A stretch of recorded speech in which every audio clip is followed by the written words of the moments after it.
우리가 인생을 살다 보면 늘 행복한 일만 있는 것이 아니거든요.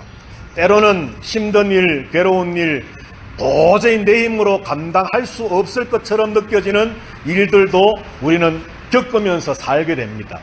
자, 그런데 그러한 우리의 인생의 고달픔을 오늘 다윗은 4절에서 말씀하기를 내가 사망의 음침한 골짜기를 다닌다, 그렇게 표현을 하고 있습니다.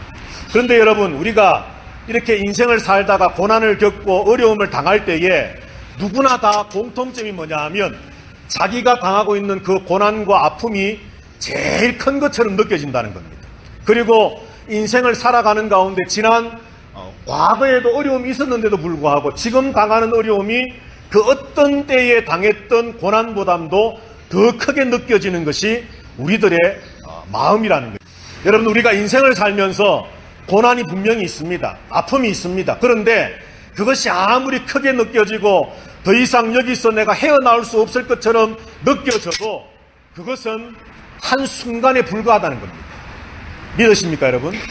오늘 시편 23편에 분명히 사망의 음침한 골짜기라고 하는 그 고난이 기록되어 있지만, 그러나 그것과 비교해서 보면 1절부터 6절까지 전체에 기록되어 있는 하나님의 복, 하나님의 은혜가 더 많고 더 크고 더 놀랍다는 것이죠. 그래서 고난을 당할 때, 어려움을 당할 때 우리가 내가 지금 겪고 있는 그 고난만 바라볼 것이 아니라 하나님이 내게 주셨던 더 많은 은혜들, 더 많은 복들, 하나님이 함께 하셨던 그 순간들을 우리가 기억하며 살아야 할 필요가 있다라고 하는 겁니다. 자, 그러면 우리가 비록 사망의 엄침한 골짜기, 고난의 길을 걸어간다 할지라도 우리가 그것을 해를 두려워하지 않을 이유가 무엇일까?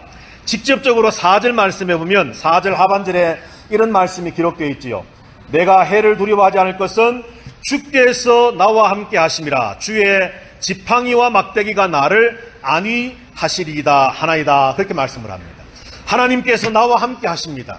믿으십니까, 여러분? 예. 하나님의 지팡이와 막대기가 나를 안위, 보호하신다라고 말씀합니다. 아무리 사망의 음침한 골짜기를 지나가는 순간이랄지라도 우리가 두려워하지 않을 이유는 하나님이 함께 하시고 하나님의 지팡이와 막대기가 나를 보호하시기 때문입니다. 그런데 이것으로 끝나는 것이 아니라 오늘 이제 2절부터 4절, 6절까지 말씀 전체를 한번 조명해 보면 먼저 2절 말씀을 보면 이렇게 말씀이 기록되어 있죠. 그가 나를 푸른 풀밭에 누이시며 쉴만한 물가로 인도하시는도다. 우리가 사망의 음침한 골짜기를 걸어가는 그런 경험이 있지만, 그러나 하나님께서는 우리에게 푸른 초장, 푸른 물밭에 우리를 눕게 하시고 편안하게 눕게 하시고, 그리고 쉴만한 물가, 마실 물이 넉넉한 그런 물가에 우리를 인도해 주신다라고 말씀을 합니다. 하나님의 인도는 3절에서도 계속 기록되고 있는데요. 내 영혼을 소생시키시고 자기 이름을 위하여 의의 길로 인도하시는도다. 이처럼 하나님께서는 4절에서 말씀한 것처럼 함께 하시고 보호하시면서 2절, 3절에서 우리를 하나님의 복된 자리로 인도하신다라고 말씀을 합니다. 그리고 마지막으로 5절 말씀에 보면 이렇게 기록되어 있죠. 주께서 내 원수의 목전에서 내게 상을 차려주시고 기름을 내 머리에 부으셨으니 내 잔이 넘치나이다. 풍성함의 복을 하나님이 주신다는 겁니다. 자, 여기 말씀을 보면 이처럼 4절에서 하나님께서 우리에게 안위, 보호하시는 복을 주시고 2절, 3절에서 보면 우리를 인도해 주시고 5절 말씀에 보면 하나님께서 우리에게 아주 풍성한 은혜의 복을 주신다라고 약속을 합니다. 그렇기 때문에 우리가 사망의 음침한 골짜기를 다닐지라도 두려워하지 않을 이유가 있다라고 말씀하는 거죠. 자, 그런데 여러분, 하나님이 뭔가 이처럼 내게 해주시기 때문에 나를 보호하시고 나를 인도하시고 나에게 풍성한 복을 주시고 원수가 지켜보는 앞에서 내게 아주 기름진 상을 차려주셔서 원수들은 지금 배고프고 목마르고 막 허덕이고 있는데 그 앞에서 하나님께서 내게 아주 푸짐한 상을 차려주셔서 나로 하여금 풍성하게 먹을 수 있는 그런 복을 하나님 주시는 이런 하나님의 행하시는 일 때문에 우리가 두려워하지 않는 것이 아니라는 겁니다. 가장 결정적인 이유가 뭘까? 1절이 말씀합니다. 1절. 우리 한번 1절 말씀을 다 같이 한번 읽어보십시다. 시작. 여호와는 나의 목자시니 내게 부족함이 없으리로다. 아멘. 우리가 정말 사망의 음침한 골짜기를 걸어갈지라도 두려워하지 않아야 할 진짜 이유는 내가 믿는 그분이 나의 목자이시기 때문입니다. 믿으십니까, 여러분? 하나님이 비록 우리를 보호하지 않는다 할지라도, 하나님이 비록 우리를 쉴만한 물가로 푸른 풀밭으로 우리를 인도하시지 않는다 할지라도, 하나님이 비록 우리에게 풍성함의 복으로 채워주시지 않는다 할지라도, 하나님 그분이 나의 목자 되심으로 인해서 우리는 두려워하지 않아야 된다. 예수님도 요한복음 10장에서 보면 나는 선한 목자라 그렇게 말씀을 합니다. 나는 선한 목자라. 이 말씀을 예수님께서 몇 번 말씀을 하시면서 예수님이 강조하신 것이 뭐냐 하면 나는 선한 목자라, 나는 내 양들을 위하여 내 목숨을 버리노라 말씀을 합니다. 여러분, 오늘 시편 23편에서나 요한복음 10장에서 하나님이 예수님께서 나는 너희의 목자다 말씀을 할 때 그 목자는 그저 인도하는, 보호하는, 그리고 양들이 먹을 수 있는 넓은 풀밭으로 가서 풍성한 어떤 꼴을 먹게 하는 그것에 무언가 일하는 것으로 끝나는 것이 아니라 우리의 목자 되신 하나님 예수 그리스도께서는 자기 자신의 생명을 우리를 위해 주시겠다는 말씀을 합니다. 그래서 우리가 사망의 음침한 골짜기를 다닐지라도 두려워하지 않을 이유는 하나님이 내게 무언가를 해주셨기 때문에, 하나님이 행하신 어떤 행위, 하나님의 행동 때문이 아니라 하나님 그분이 나의 목자 되심, 하나님의 그 존재 자체가 우리에게는 두려움을 떨쳐버릴 수 있는 이유가 된다는 것이죠. 동의하십니까, 여러분? 여러분들, 하나님이 여러분들의 목자 되심을 믿으십니까?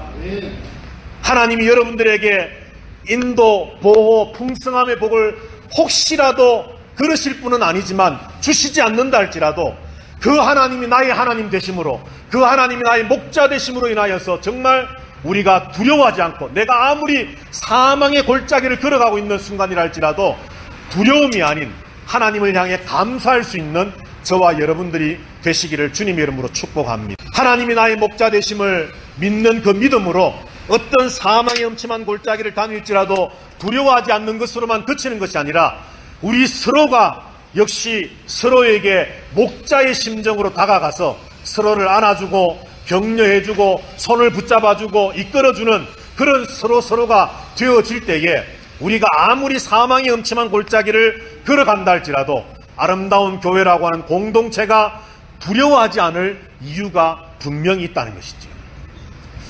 오늘 하나님께서 시편 23편에서 여러 가지 하나님의 행하심들을 말씀하지만 우리가 두려워하지 않을 이유는 한 가지 중요한 분명한 것은 하나님이 나의 목자 되시기 때문입니다. 우리 서로가 서로에게 목자의 역할을 할 수 있기 때문입니다. 이것을 우리가 확신하고서 이 마음을 가지고 우리의 삶을 살아갈 수 있게 되기를 주님의 이름으로 축복합니다.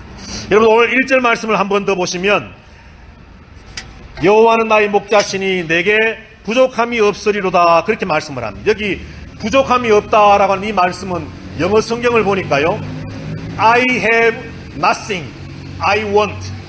나는 더 이상 원하는 것이 없다는 겁니다. 하나님이 나의 목자가 되시기 때문에 나는 더 이상 원하는 것이 없다는 겁니다. 또 다른 성경에 보니까 I have everything I need.